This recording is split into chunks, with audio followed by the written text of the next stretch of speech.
What happened to you? Covered in blood. My high school freshman daughter, who was supposed to have gone to visit my in-laws' house, came back home with blood flowing from her forehead, so I screamed. After quickly treating her, I immediately contacted my husband. When he answered the phone, I shouted at him without thinking. Where are you? Didn't I tell you I'm on a business trip? I was stunned by his unexpected response. After all, I had seen off my husband and daughter who were supposed to visit my in-laws' home 5 days ago. In front of me was my daughter with a serious injury. Seeing me confused, my daughter revealed a shocking fact. My name is Mia Smith. I am a 40-year-old part-time housewife. My husband Michael is a salesperson who visits various schools to sell high school teaching materials. He says that trust is important, and he always behaves properly, which is cool. My daughter Sophia became a high school freshman this fall. She used to be so clingy that she couldn't leave my side, but now she's so reliable that she makes dinner and waits for me when I come home from work. I was living peacefully with my husband and daughter, but 5 years ago, my mother became bedridden due to an internal illness. Since then, I've been busy with caregiving and part-time work. I couldn't even visit my in-laws' house because of my mother's illness, and I couldn't make it happen even though I thought I should go there around Christmas. However, at that time, You don't have to push yourself. It's good that you have an understanding husband. he went to my in-laws' house alone while joking and laughing. I felt very sorry, but I was grateful because I was busy taking care of my mother. However, 3 years ago, my mother-in-law died suddenly in an accident. My father-in-law was very depressed because they were very close, and Michael's visits to my in-laws' house increased more and more. I'll take my father on a trip to cheer him up. I want to treat him to delicious sushi. Furthermore, the expenses increased to $200 or $400 every time he visited my father-in-law's house. However, as someone who was not going back to my in-laws' house because I was only taking care of my mother, I couldn't say anything about the money. One day, my husband talked to me about the cost of visiting my father-in-law, as usual. I need $700 for the next visit. What? I wondered if such a large amount of money was needed for just one visit, but my husband didn't tell me the details of how the money would be used. It must be necessary money. I convinced myself that it was also something to make my father-in-law happy. However, I didn't have any spare money at hand due to the sudden expense, so I had to temporarily withdraw money from the account where I had saved my daughter's tuition fees. From now on, I have to refrain from going to the hair salon for a while and not touch Sophia's money. From there, I worked hard to save money and gradually returned it to my daughter's account. Sophia's entrance exam went well, and while we were taking a break, I want to see Sophia after a long time. Great! I'll take Sophia and my dad out for crab. It's a reward for always working hard. Really? Yay! Thank you always. She never complained even though she was always being patient, and she helped me take care of my mother. I was filled with gratitude. On the morning of the day they were to leave, Sophia waved goodbye cheerfully and said she would buy souvenirs. Have fun. Everyone in the family was smiling. At that time, we had no idea that something like that would happen. It's been 5 days since Michael and my daughter went to my father-in-law's house. I was preparing lunch in the kitchen when I heard the sound of the front door opening with a bang. "Who is it?" without ringing the doorbell. I was surprised and answered it loudly as I headed for the entrance. To my surprise, Sophia was standing there with blood flowing from her forehead. What happened? I screamed, looking around to ask my husband what was going on, but he wasn't there. I brought my trembling daughter into the house and immediately called Michael. Where are you? I'm at work. Didn't I tell you I'm on a business trip since the day after I took Sophia to my father's house? I was in great confusion. I didn't know anything about that. And most importantly, Sophia came back home with a serious injury. She probably just fell. Teenage girls tend to exaggerate, so don't believe everything she says. Bye. He hung up the phone. I couldn't believe such a crazy story, so I couldn't just say yes, I see. While treating my daughter's wounds, I asked her, "What happened? Did Dad go to work?" Sophia, with a pale face and trembling lips, muttered, Daddy pushed me. I was surprised, but I listened to her story while gently rubbing her back. Then I found out an unbelievable fact. My husband had been keeping a secret from us, and he had hurt Sophia because she found out about it. That wasn't all. He threatened Sophia, who was bleeding, saying, Tell someone about this. Next time, you won't get away with just an injury.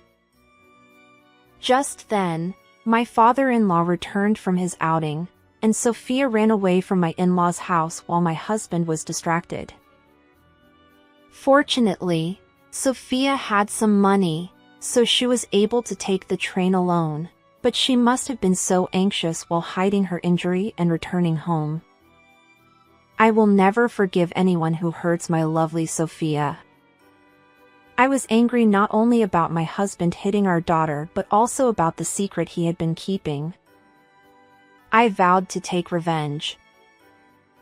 After hearing all of Michael's misdeeds, I picked up my smartphone to call my father-in-law, but was surprised to see a mountain of missed calls from him. Oh, I'm sorry. I was cooking and didn't notice the phone ringing. It's okay. More importantly, Sophia had an urgent matter and went back home. I'm worried if she arrived there safely, so I called many times. I was speechless after hearing my father-in-law's story. My husband had been covering up the fact that our daughter, who he had injured, had run away to our house with such a lie. So I told my father-in-law everything I heard from my daughter. I will take her to the hospital, so it's okay. But I can't forgive Michael. I want to punish him, so can you keep him at your house? My father-in-law agreed to help me and said he would convince Michael to stay at his house for a while. Meanwhile, I prepared to confront my husband by running around and getting everything ready. 5 days later, after the investigation of Michael's secret was completed, I headed to my father-in-law's house. When I tried to ring the doorbell, I saw my daughter running towards me, gasping for breath. Mom, wait a minute. I told you to wait at home. That's impossible. I need to settle this injury. I didn't want to show my parents fighting in front of Sophia, so I had planned to go to my father-in-law's house alone. However, Sophia was not going to be quiet. I think I have the right to speak up too. Sophia refused to back down. I was reluctant, but I accepted my daughter's anger and decided to fight with her. After being greeted by my father-in-law, who already knew about my plan. I entered the living room and saw my husband, who seemed to have just woken up, lying on the sofa in his pajamas and watching TV, despite it being noon. "Oh, wasn't it a business trip?" I suddenly asked, and Michael jumped up in surprise. No. I was supposed to go, but it got cancelled." He began to make excuses. "Well, that doesn't matter. I want to know about Sophia's injury." "Oh, yeah, it's a stinky story. She fell down the stairs and hit her forehead." I wanted to shout at him for being so slippery, but my father-in-law spoke first. Enough already. We know that Sophia's injury is your fault. Sophia also raised her voice in agreement, and I glared at Michael. The guilty husband was flustered, but then he suddenly had an idea and looked proud as he spoke. "You haven't visited my father's house for a long time, but you act like you're so great. I cherish my father more than you guys did not." He laughed and smirked, thinking I wouldn't say anything. It was true that I hadn't said anything because I thought he was right. However, I already knew from Sophia's story that my husband's words were full of lies. Really? Can you say that it is cherishing your father when you go back to your father's house, but let your daughter do all the housework instead of spending time with your father? Yes. You've been lazing around at home since we came here. Shut up. It's just this time. I'm always working hard. I saw Michael acting so arrogantly and took out my father-in-law's account book, which I had taken in advance. It contained not only the inflow and outflow of money but also detailed records of Michael's behavior at my father-in-law's house. Let me tell you what's written here. On June 10th, I gave Michael $150 for transportation. He lounged around all day and went out at night as usual, returning in the morning. Food expenses were high because Michael was there. I read the contents in a monotone voice. According to the book, Michael lied that I didn't even pay for transportation every time he visited my father-in-law's house and received money from his father every time. Taking advantage of the fact that I didn't visit my in-laws' house, Michael had made me out to be a stingy wife and had tried to get sympathy from his father. Aren't you ashamed of living off your parent at your age? And you received so much help from him. You didn't even get an allowance, and you came to my house often. I felt sorry for you and did many things for you, but it was all nonsense. We blamed him, and Michael choked on his words and fell silent. I wonder what you used the money you swindled from your father for. Well, that's... You don't have to say anything. You're probably just thinking of another terrible lie. After Michael mumbled something, I ignored him and presented a certain photo in front of him. You wanted the money so badly because you were living it up in a place like this, weren't you? How do you know about this place? The photo showed my husband entering a shady massage parlor. He probably didn't expect that it was so well known. Michael turned pale. In fact, this was the secret that Sophia learned during her visit. She thought that Michael was taking good care of his father, but he kept going out at night and returning in the morning. So she secretly investigated him. She installed an app on his phone that would tell her his location without Michael knowing. When Michael went out, she checked his location on her computer and found that he was always at the same place.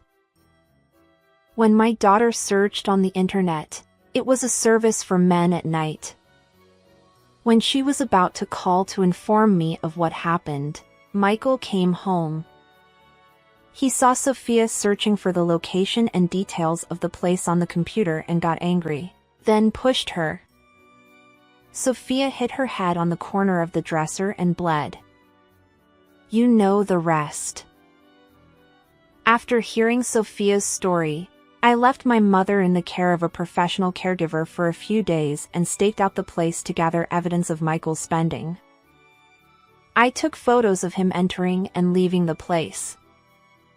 When I saw my husband, who walked into the place with a light step, I was shocked. You used the money we saved for Sophia's tuition fees for this? Daddy is the worst. Given the irrefutable evidence of the photo, my husband muttered in a small voice. It's normal for a man to do this kind of thing. He then looked up at my father-in-law and sought his agreement with an upward glance. What are you talking about? You can't afford to waste money on night outings when you have to pay for your child's education. I'm tired from work too. What's wrong with taking a break? My daughter sighed as if she were disgusted with her father's attitude. Mom, do you know what kind of place that is? Huh? No, I don't. I just took pictures and left. I thought so. Here you go. Sophia placed several sheets of paper with the place's homepage printed on them on the table. When my father-in-law and I peered inside, we saw that the girl working there was wearing a school uniform. Although everyone seemed to be an adult, it was a place where they provided services in cosplay. Huh. I can't believe I showed my daughter this kind of world at her age. I was filled with regret, but my daughter was unfazed. So this is what Daddy likes. Gross. She shivered as if she had a chill as she handed a piece of paper to her father. You don't have to say it like that. If the schools affiliated with your business partner find out that you love uniforms, it would be a huge problem. I can't imagine the company that sells teaching materials to the schools would continue to employ someone with such a fetish. My husband turned pale as I gave him a cold look. Oh, right. I immediately took out his schedule book. Since it had been left in his business bag, I was able to find it easily. I can see from this that all the schools you are attending are now known. Shall I contact these business partners about your lovely hobby? Please don't do that. I'm sorry. I went too far. I'll change my ways from now on. He must have realized that he couldn't get away with it. He began to tremble and sat down on the spot. He is apologizing desperately, but it's unforgivable that he has been going to the place for years, spending money recklessly, and even causing his daughter to get hurt. Who would believe a liar like Daddy? I'm ready to consult a lawyer and prepare for divorce. You will pay me compensation for the money you spent extravagantly so far. This is the end of our relationship. No. Don't do that. Gross. My husband tried to cling to Sophia, but she immediately avoided him and eventually burst into tears. We looked at him with cold eyes as he cried in such a pathetic manner. The divorce was finalized soon after, and my husband was ordered to pay $10,000 for his reckless spending and $20,000 in compensation. Then, somehow, his frequent visits to that place were discovered by his company, and Michael was fired. He was also cut off by his father and now lives alone in a rundown house. He is surviving on day labor, but he can't afford to pay the compensation, so he ended up borrowing money from shady lenders and is now living in fear of debt collectors. On the other hand, I had more free time after the divorce. With my daughter's help, My mother's condition improved dramatically, and she no longer needed care. Now, the three of us women live together happily and peacefully. How was this story? Please subscribe to our channel. See you in the next video.